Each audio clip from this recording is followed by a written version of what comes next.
Hey everybody, this is my thoughts on the current build of Paladins Champions of the Realm, or just Paladins as most people are calling it. This is the new free-to-play first-person shooter slash MOBA kind of thing from Hi-Rez Studios, which has been making waves lately because it's a sort of free-to-play alternative, according to a lot of people, to Overwatch.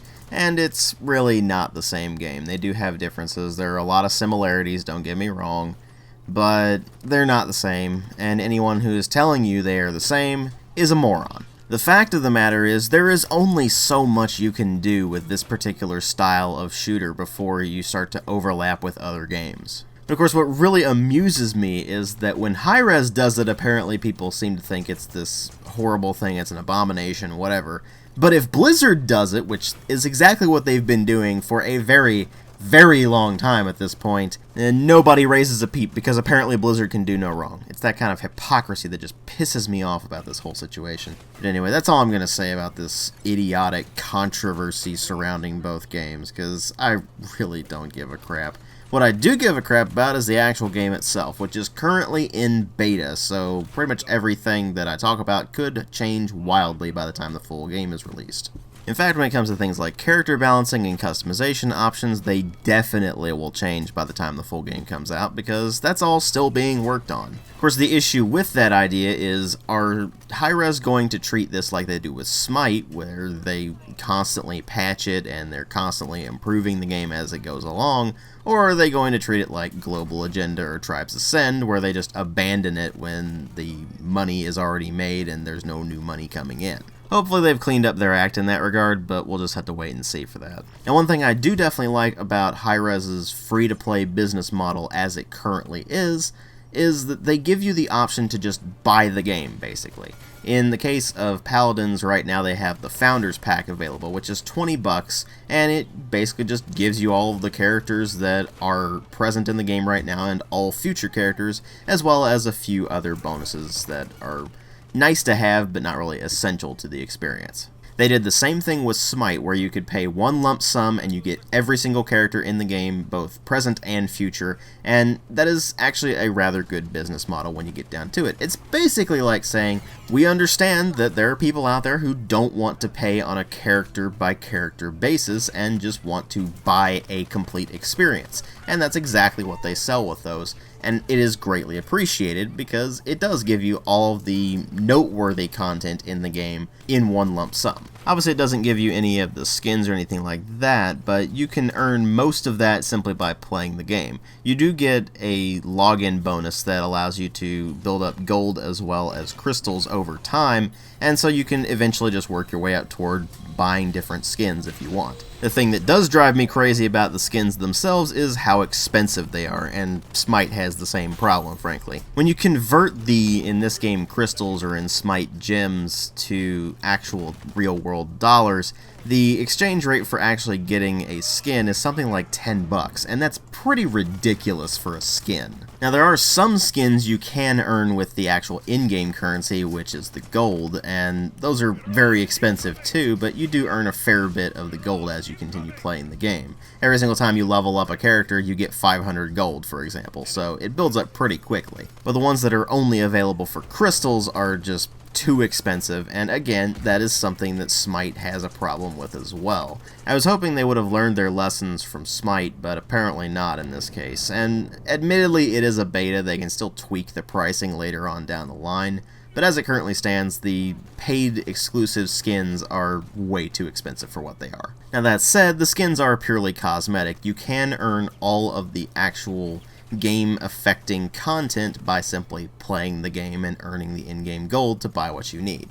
Unlocking a character costs 5,000 gold if they're not the newest character that's available. If they're one that's been available for a while, then it'll be 5,000 gold. If it's the new characters, they'll be 7,500 gold. Again, this could change by the time the game launches in full. Of course, in its current state, it's pretty much how Smite is, so if you're used to that, then you'll be able to adjust to this one's business model without any issues. Now then, with the business model out of the way, let's go ahead and actually talk about the game proper. Now, I'm not really going to talk too much about visuals because it's not finished yet, so lots of things can change. In fact, a lot of the cards have placeholder art. But in its current state, it has some pretty low-res textures, although the cartoony art style tends to compensate for that quite a bit, so it ends up looking decent enough in terms of visual design. It's just that the actual visual quality really isn't that great. On the positive side, that means that this thing will run very well on a wide variety of systems, even systems that really aren't all that great. So there is that. I would like to see better texture options later on down the line though, because as it stands there are quite a few that are rather low res.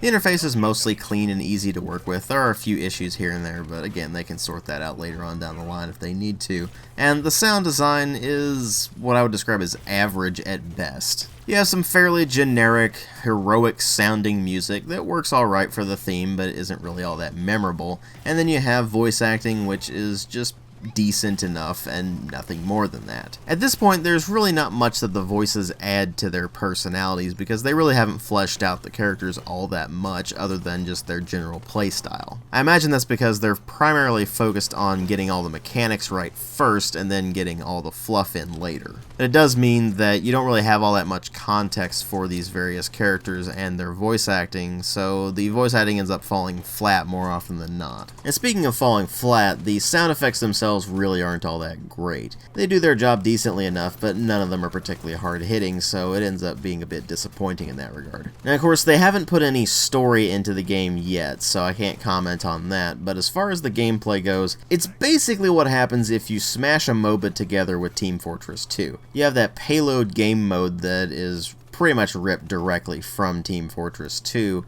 and the characters themselves all play pretty much exactly like MOBA characters.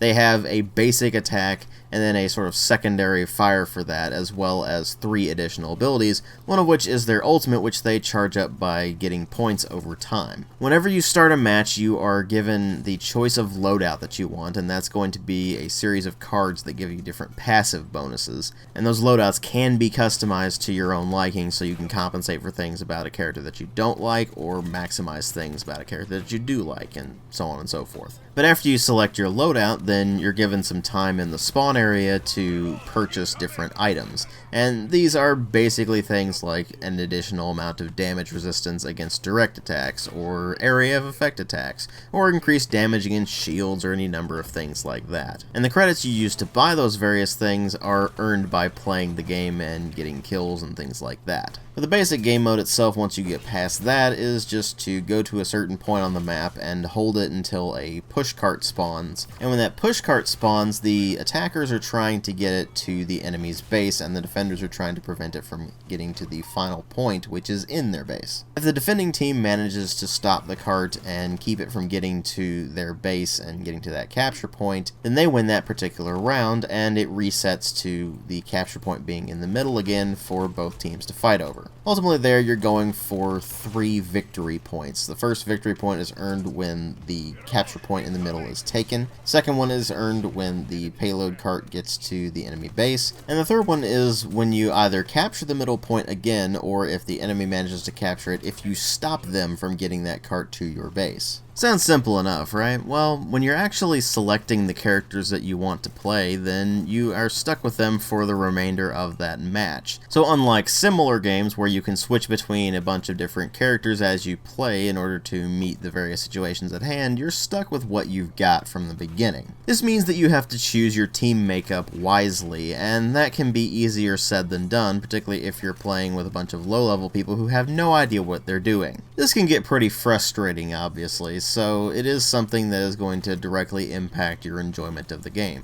Either you have a good team and it ends up being a rather enjoyable experience, or you end up with a garbage team, you end up losing the match and you're throwing around expletives left, right, and center because your teammates were just doing a bunch of idiotic things, or they clearly had no idea what they're doing. Thing is, if you manage to lose against the bots, then that's entirely your fault, because the bots really aren't very good.